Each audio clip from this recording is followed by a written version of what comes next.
There was once a kingdom without a crown. Its throne sat empty. Its rulers had failed. The people had grown weary of promises that vanished like smoke.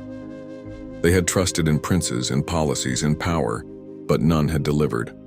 The land was rich, but the poor starved. The walls were tall, but the widows were unprotected.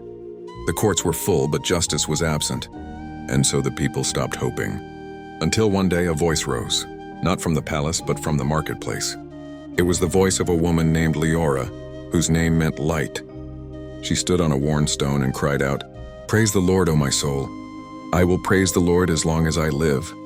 The crowd turned. Some scoffed. Others listened. She continued, "Do not put your trust in princes nor in mortal men in whom there is no salvation."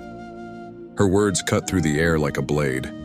She spoke of a different kind of kingdom, one not built on crowns but on compassion. Blessed is the one whose help is the God of Jacob, whose hope is in the Lord. She spoke of a God who made the heavens and the earth, who kept faith forever, a God who did not forget the hungry, the prisoner, the blind, the bowed down. The Lord sets the prisoners free. The Lord opens the eyes of the blind. The Lord lifts up those who are bowed down. The people began to gather, not because she was powerful, but because her words were true. She spoke of a God who loved the righteous, who watched over the stranger, who upheld the orphan and the widow. The Lord watches over the sojourner. He upholds the fatherless and the widow.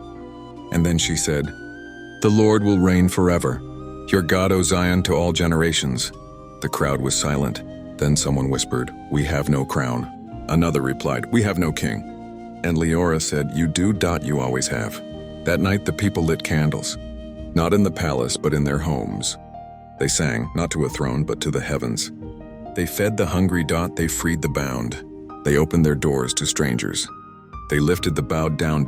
And the kingdom changed, not because a ruler returned, but because the people remembered who truly reigned. They called their city Zion, not because it was perfect, but because it was aligned. They did not wear crowns, but they walked in mercy. They did not build walls, but they built altars. They did not fear the future, because they had found their king.